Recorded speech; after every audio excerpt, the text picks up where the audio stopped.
I don't like Sword Art Online. Heresy!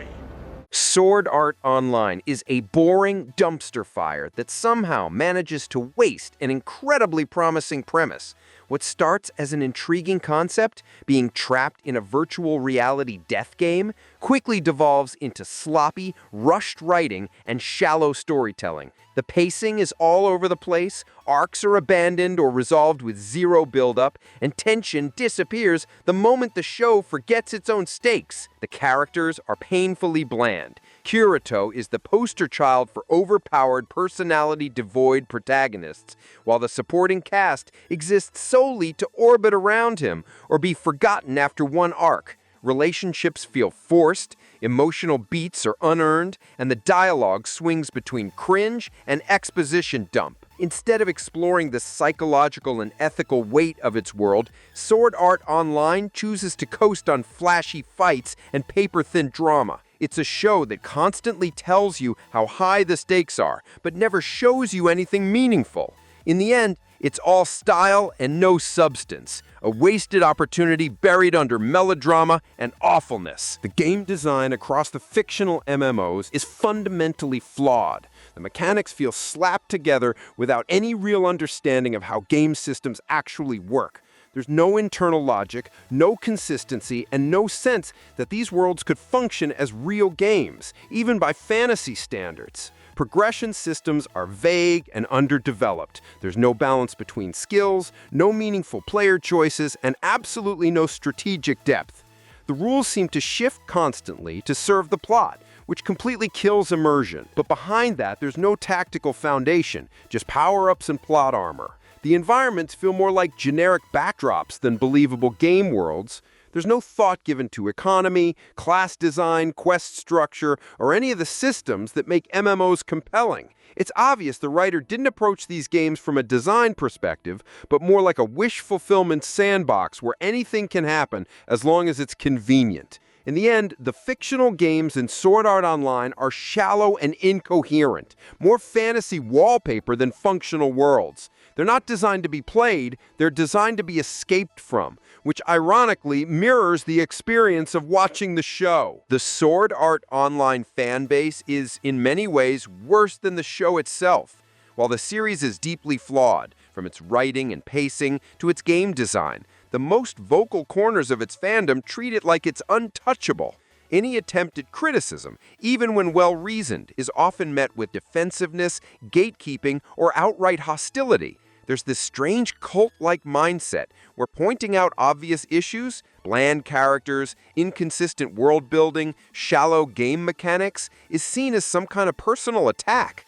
Instead of engaging with critique, many fans double down, insisting that Sword Art Online is revolutionary or misunderstood, when in reality, it's just overhyped and underwritten. In worse cases, this attitude stifles honest conversation. You can't discuss the show's flaws without being told you don't get it or being accused of just hating it for clout. It's not enough that the fans enjoy Sword Art Online. They expect everyone to enjoy it, and if you don't, you're the problem. Liking a flawed show is fine. Defending it like it's sacred scripture? Not so much. Skip Sword Art Online. Seriously, save yourself the time and frustration. If you're looking for something that actually delivers on style, substance, and emotional weight, go watch Man of Steel. It's a visually stunning, thematically rich superhero film directed by Zack Snyder, one that actually treats its audience with respect and its characters with depth. Where Sword Art Online fumbles its potential with shallow writing and empty spectacle, Man of Steel leans into bold storytelling, powerful performances, and a grounded take on what it means to be a hero. It's everything Sword Art Online wishes it could be: thoughtful, epic, and unapologetically ambitious. Man of Steel will keep you hooked from the very first frame to the final shot. It delivers sharp, emotionally grounded writing, jaw-dropping action sequences, and some of the most stunning visual effects ever seen in a superhero film.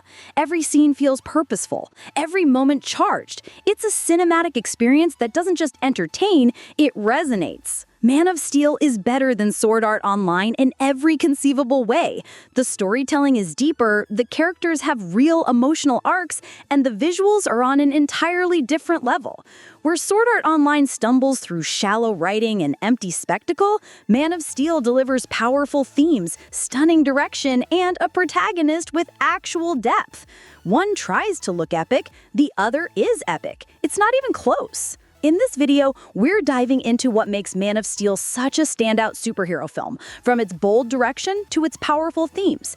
And once we've explored what sets it apart, I'll take a look at some of the other Superman movies that came before and after. Some pretty cool visuals. Savage. This movie definitely has some very stunning visuals. That's a pretty good excuse. Is this The Matrix? When your pet dragon saves you in the nick of time. Very sincere moment here. That armor looks pretty cool. I guess General Zod really wants to find Kal-El. Even more great visuals. Is this Deadliest Catch? Saving others in the nick of time. Superman is lit. Superman saving others. Superman saving others. Superman saving others. Very heartfelt moment here between Superman and his adoptive father. Another heartfelt moment here between Superman and his adoptive father. Standing up for a coworker. Well, he definitely deserved that. Compliments. Savage. Comforting a stranger. Cauterizing a stranger's wound. The suit looks really nice. Very heartfelt moment here between Superman and his real father. Awesome. Some pretty cool scenes of Superman using his powers for the first time. Awesome. Very tragic moment here. Jonathan gave up his life so that Clark would keep his powers hidden. LexCorp. Being happy for your adoptive son. Returning the favor. Very genuine moment here between Superman and his adoptive father. Very subtle Jesus symbolism. Some very sincere advice. Kryptonian lessons. Gratitude. That armor looks pretty cool. Some pretty stunning visuals. That's pretty creepy. Standing up for what you believe in. A very heartfelt moment here between Superman and his father. Very subtle Jesus symbolism. Saving others in the nick of time. Impressive fight scene here between Superman and General Zod. Saving others in the nick of time. Recognizing an old friend. Saving others in the nick of time. Awesome fight scene here. Gratitude. Weisinger is a reference to former Superman editor Mort Weisinger. Compliments. Impressive visuals. Terraforming lessons. Not giving up. Savage. That's what she said. Self-sacrifice. A villain with pure intentions. Keep calm and call Batman. LexCorp. Amazing fight scene here between Superman and General Zod. I love how the zero stayed on the sign. Awesome fight scene. In the comics, Utopia Casino is owned by Tony Gallo, the first person to expose Superman's weakness. Wayne Satellite. Brutal. Very genuine reaction. Savage. The most British American person. Compliments. Welcoming your buddy. Some pretty cool opening credits. Hey, free wig. This yacht also comes equipped with a helicopter? That's nice. I do know the story of Prometheus. I've seen that movie. Prometheus lessons. History lessons. Welcoming your buddy back. Making a cake for your buddy. He just needs to crack open a cold one with the boys. It's a dog-eat-dog world. Gone with the Wind reference. Superman saving people. Superman saving more people. Optimism. Letting your coworker borrow your stapler. Mountain Dew. This guy probably mains Bastion. Superman totally saw that one coming. Jesse Eisenberg? Gotham. Gratitude. That's a nice yacht. Kryptonite lessons. A very heartfelt moment here between Superman and Lois. Honesty. Bumping into an old friend. Savage. Savage. Saving your mom in the nick of time. I hope Superman comes back for his clothes. Saving others in the nick of time. Saving others in the nick of time. Cool. Saving your boss in the nick of time. Saving your buddies in the nick of time. Going back to save your buddy. Brutal. Returning the favor. Pulling out a piece of kryptonite for your buddy. Gratitude. Some pretty cool shots of Superman. Brutal. Doing the right thing. Very subtle Jesus symbolism. It's cool how the people are returning the favor. Superman saved people countless times and now the people are saving Superman. Savage. It's a dog-eat-dog world. Some pretty cool shots of Superman. James Gunn's upcoming Superman movie looks pretty awesome as well.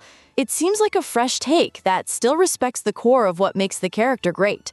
From what we've seen so far, the tone strikes a nice balance between grounded emotion and larger-than-life superhero action. The casting choices look promising, the costume design is spot on, and with Gunn's track record for blending heart, humor, and spectacle, there's a lot to be excited about. If he can capture the spirit of Superman while bringing something new to the table, we might be in for one of the most compelling versions of the character yet.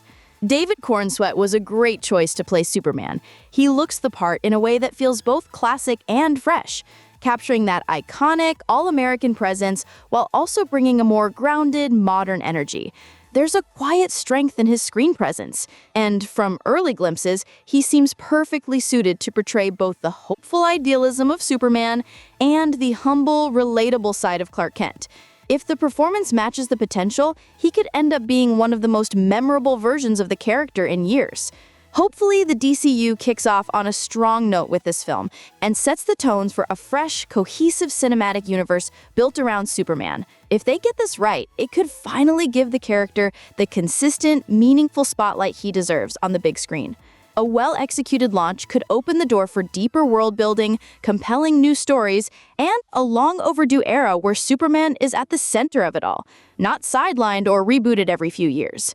Additionally, let's take a closer look at the Justice League movie, a film that had all the right ingredients on paper, but ended up taking a very different path than anyone expected. Justice League is a 2017 American superhero movie. It's based on the DC Comics superhero team of the same name, and it's a sequel to 2016's Batman v Superman: Dawn of Justice. In the film, Batman and Wonder Woman recruit Aquaman, the Flash, and Cyborg after Superman's death to protect the world from Steppenwolf and his parademon army. If you are in these characters' positions, what should you do? How can you defeat Steppenwolf and his army of parademons? In this video, I'll break down the Justice League movie, explain all the mistakes made, see if I can make better decisions than the characters, and ultimately try to beat Steppenwolf and the parademons. Let's get started. The movie begins with people still in mourning over Superman's death. Batman fights a robber on a rooftop and dangles him over the ledge. Batman is using the robber's fear to lure in a parademon, and successfully does so, and captures it in a net, but it self-destructs. If parademons are attracted to fear, and it's important that you don't feel afraid near them, you can also attend cognitive behavioral therapy, which will help you cope with your fear. We move to London, and a bank robbery is taking place. The robbers are holding the bank's customers hostage, but Diana Prince / Wonder Woman comes to stop them. The robbers are planning to use a bomb to bring the city back to the Dark Ages. Wonder Woman grabs the bomb and throws it in the sky so it explodes without killing anyone. The robbers try to shoot the hostages, but Wonder Woman deflects all the bullets with her bracelets. I'm not really sure what the robbers were thinking. They were clearly no match for Wonder Woman, so they should have just surrendered. Bruce travels to a small town in Iceland in order to recruit Aquaman. He finds Aquaman in a tavern and offers him money to go with him, but Aquaman declines the offer and swims away. Why would Bruce go to this random little town and visit Aquaman himself? He's a billionaire, so I'm sure he could have hired other people to do it for him. Instead of risking his own life, the people in the tavern could have mugged Bruce or held him for ransom. He didn't even have any bodyguards or any protection. The people in this town don't look very wealthy, and Bruce just announced that he would be giving away $25,000 or $30,000 to talk with Aquaman. It's not very smart to walk into a place you're unfamiliar with by yourself and say that you have tons of money on you. You're just setting yourself up to get robbed. Bruce flies back to Gotham. Since he wasn't able to recruit Aquaman, Bruce tries to go after Barry Allen / the Flash and Victor Stone / Cyborg. Barry visits his father Henry in prison, but Henry wants Barry to stop visiting him. Meanwhile, Silas Stone leaves his job at Star Labs and goes back home to his son Victor, who's hiding because everyone thinks he's dead. On Themyscira, the Amazons are guarding one of the mother boxes, which has recently awoken after being asleep for thousands of years. A beam comes down from the sky and Steppenwolf appears, along with many parademons. I'm not sure why the Amazons are just standing there. They should have attacked Steppenwolf immediately after he landed. Steppenwolf didn't summon his parademons yet, so it should have been easy to defeat him. Since the Amazons vastly outnumber Steppenwolf, the Amazons are not like regular humans. They all have superhuman strength, stamina, and durability. Not to mention they're also expert combatants. Sure, Steppenwolf is also very strong, but I highly doubt that he would be able to take on hundreds of skilled Amazonian warriors at once. The Amazons try to prevent Steppenwolf from taking the mother box, but they're unsuccessful. The Amazons can't really outrun Steppenwolf, so fighting back would have been a better option. The arrows don't do much damage to Steppenwolf, so the Amazons should use their swords. If they all attack Steppenwolf together, I'm sure they could beat him. And where did all these Amazons come from? How come they weren't here earlier? Diana meets up with Bruce, and she tells him about Steppenwolf's history and the mother boxes. There are a total of 3 mother boxes, and if they're brought together, Steppenwolf can use them to create the Unity, which will destroy the planet and reshape it into Steppenwolf's birth world. The Amazons, Atlanteans, and Green Lantern Corps joined together to fight Steppenwolf and his army. They were able to drive Steppenwolf away, but he swore to get revenge in return. The 3 mother boxes were left behind on Earth. One of the boxes was entrusted to the Amazons, another to the Atlanteans, and the last one to the humans. If the mother boxes are really that dangerous, Metropolis. Then why would they keep them all on the same planet? The Green Lantern Corps could have taken the boxes and scattered them across the galaxy. It would be much harder to retrieve all of them if they were on different planets. Well, maybe not if the boom tubes also worked on other planets, but we don't know if that's the case, since this movie takes place entirely on Earth. Also, why did nobody try to destroy the boxes? I doubt they're indestructible. What happens if you toss the mother boxes into a volcano, or attach a bomb to them? Anyways, the humans definitely needed a better place to hide their mother box. Just digging a shallow hole and burying the mother box there isn't a good choice. Fort Knox will be a good place to keep the mother box safe. The bank vault is hidden in a basement, with a 250-ton door at the entrance, and the building itself is reinforced with steel to protect it from attacks. If that wasn't enough, the entire location is surrounded by a military camp. It would be pretty hard for Steppenwolf to break into Fort Knox's vault and take the mother box there. Bruce finds out where Barry is staying and goes to visit him. Bruce reveals that he's the Batman, so Barry agrees to join his team. Bruce is lucky that Barry is friendly. Once again, Bruce could have gotten robbed or mugged, since he went to visit Barry alone. Together, they fly back to Gotham to meet with Diana. In the meantime, Victor contacts Diana through Bruce's computer, and they agree to meet up in person. Diana tries to convince Cyborg to join the team, but he flies away without a response. Aquaman rescues a fisherman who got caught in a storm, and heads back to Atlantis. However, Steppenwolf arrives, and he fights the Atlanteans. Steppenwolf is able to defeat Aquaman and the other Atlanteans, and he takes the second mother box. I don't know how Steppenwolf won the fight. Aquaman should easily beat Steppenwolf in an underwater environment. Aquaman is literally an underwater version of Superman, so he should be much stronger than Steppenwolf if they're fighting underwater. And where is Aquaman's trident? Why doesn't he use that during the fight? Also, how does Steppenwolf even breathe underwater? And why weren't there more Atlanteans guarding the mother box? There were several hundred Amazons protecting the mother box on Themyscira. In a remote region of Russia, we see that a poor family lives near an abandoned nuclear power plant. Parademons have taken over the power plant. For some reason, the parademons never bothered to come into the house, but this Russian family should evacuate as soon as possible. Steppenwolf places one of the mother boxes in a stone monolith. Strange roots begin to emerge from the ground and spread to the nearby area. Police Commissioner Jim Gordon is notified about several kidnappings. He sends out the bat signal, so Batman, Wonder Woman, the Flash, and Cyborg come to talk with Commissioner Gordon. All the abductions happen near Star Labs, so the four heroes head off to save the civilians. They track Steppenwolf to an island near Gotham Harbor, where he's interrogating the hostages for the location of the third mother box. Why does Steppenwolf need to question the scientist and the janitor of Star Labs? Can't he just teleport straight to wherever the mother boxes are? Steppenwolf didn't need to interrogate anyone for the location of the other two mother boxes, so why does he need to do it now? The heroes fight Steppenwolf and the parademons, but they're all divided. Instead of helping the hostages and getting distracted with the parademons, they should all group up and attack Steppenwolf together. They can always save the hostages after they defeated Steppenwolf and the parademons. If Batman, Wonder Woman, Cyborg, and the Flash were together as a team and fought Steppenwolf at the same time, then I'm sure they can beat Steppenwolf. I get that this is the first time that the heroes are all working together, but they should have at least talked it out and planned a method of attack before rushing into things. Cyborg hijacks Batman's Nightcrawler and shoots some missiles at Steppenwolf, but Steppenwolf easily catches a missile and redirects it at the tunnel. I don't know why Cyborg didn't try firing more missiles towards Steppenwolf. I doubt Steppenwolf will be able to catch 10 missiles at once. And why didn't Cyborg just detonate the missile when Steppenwolf caught it? Water from the Gotham City harbor floods in, but Aquaman arrives and stops the water. The other heroes escape in the Nightcrawler. How did Aquaman know where the other heroes are? They never told him where they were going. It's incredibly lucky he showed up in the nick of time, or else they would have all drowned. Cyborg reveals that he has the third mother box, and Bruce gets the idea to use its power to bring Superman back to life, so he can help them fight Steppenwolf. However, Diana opposes the plan, because Superman could come back as a monster, like how Zod was brought back as Doomsday. Batman says that he has a contingency plan in case Superman is uncontrollable, so the heroes ultimately decide to go and revive Superman. This is extremely risky. The plan could go very wrong. I honestly don't think you need Superman to defeat Steppenwolf. As stated before, if the heroes work together and attack Steppenwolf as a team, then they should be able to beat him. The reason why the heroes won in the end is because they were united. Superman didn't really do that much during the fight. Victor and Barry go to the cemetery to dig up Superman's body, and then the heroes go to the Kryptonian ship in Metropolis. There's not enough charge to wake the mother box, so the Flash uses his speed to create an electrical current and charge the mother box. The plan works and Superman is brought back to life. He immediately flies out of the ship, and the others go looking for him. The mother box lands on a nearby car, and I guess the heroes forgot about it. They should have recovered it and kept it somewhere safe, since they know that Steppenwolf is trying to get it. The other characters find Superman nearby at his memorial. Cyborg's defense systems accidentally activate on their own, and he fires a blast at Superman, so Superman retaliates and attacks. Superman is way too powerful, and he nearly kills the other heroes. However, Batman's plan was to use Lois Lane to calm Superman down. I'm not sure what took Batman so long. He should have already had Lois nearby in case something went wrong. Superman could have killed the other heroes if Batman waited a bit longer. Batman is lucky his contingency plan worked in the first place. If it didn't, then Superman would be a much bigger threat to the world than Steppenwolf. It would have also been smart to keep some kryptonite nearby as well, since that's Superman's weakness. Superman flies away with Lois to his old childhood home in Smallville. He feels very overwhelmed after being brought back to life, but Lois convinces Superman that the world needs him. In Russia, Steppenwolf brings all three mother boxes together and combines them to create the Unity. Huge roots burst out of the ground and destroy everything nearby. Cyborg locates Steppenwolf, and the heroes fly to Russia to begin the final battle. But why don't they also ask for help from the Amazons and the Atlanteans? I'm sure they would be eager to get back at Steppenwolf and would join the fight. And where are the Green Lanterns? We saw a Green Lantern during the Steppenwolf flashback scene, so they do exist in the DC Extended Universe. Cyborg explains that the Unity brings all three mother boxes together in perfect sync, so if he can cause a delay between each box, its energy will cascade and form a loop, which will allow the mother boxes to be separated. The heroes arrive in Russia. Batman plans to take down the tower and knock down the Shield Dome, while the other heroes get to Steppenwolf. I feel like someone else should go with Batman just to be safe. After all, Batman is just a regular human being, and he doesn't have any actual superpowers or special abilities, like the other heroes. The League kills many parademons, and they make their way towards Steppenwolf and the mother boxes. Wonder Woman and Aquaman fight Steppenwolf, while Cyborg works on separating the mother boxes, and the Flash goes to rescue the Russian family. It seems like they're about to lose, but then Superman arrives. Why didn't Superman come here earlier? I'm sure he can easily fly from Smallville to Russia in a few seconds, so why did he wait until Steppenwolf was about to beat everyone? I get that the filmmakers wanted this to be a dramatic moment, but it doesn't really make much sense in context. However, Superman hears the panicked voices of the nearby civilians, and he goes to help them. This is not a good choice. Superman should stay and fight Steppenwolf, while someone else like Wonder Woman goes to rescue the civilians. Wonder Woman also has super speed, so she should be able to reach the civilians in time. The League members could have also saved the civilians first, before they arrive to fight Steppenwolf. That way they won't be distracted with other side missions, and can take on Steppenwolf with all their effort. Superman saves the civilians, and returns to the power plant. He helps Cyborg pull the mother boxes apart, and they manage to stop the Unity. Steppenwolf is angry and tries to kill the heroes, but Superman uses his ice breath to freeze Steppenwolf's axe, and Wonder Woman destroys it with her sword. But why didn't Superman just freeze Steppenwolf as well? Then Wonder Woman could have also shattered Steppenwolf to pieces, and the League would be done with this problem once and for all. The Parademons sense Steppenwolf's fear, and they begin to rip him apart as a boom tube opens. They're all sent back to their world, but is Steppenwolf actually dead though? It doesn't seem like it. The League should have killed him and finished the job to make sure that he wouldn't return to Earth. After the battle, everyone goes back to their normal lives. Bruce, Diana, and Alfred go to an abandoned building and hope to turn it into the Hall of Justice. Finally, the movie ends with Superman flying into the sky above Metropolis. In the post-credits scene, we see that Lex Luthor has escaped from Arkham Asylum. He recruits Slade Wilson / Deathstroke and says that they should form a league of their own, and that's how to beat Steppenwolf and the Parademons in Justice League. Do you have any better strategies or methods? If so, let me know in the comments below. What did you think of Justice League? I personally thought it was pretty mediocre. It was nowhere near as good as it could have been, so I'm definitely looking forward to watching Zack Snyder's cut of the film instead. Be sure to also check out some of the other How to Beat videos on this channel. Well, that's it for this video. If you enjoyed it, make sure to subscribe so you never miss a future upload. Thanks for watching, and I'll see you in the next video.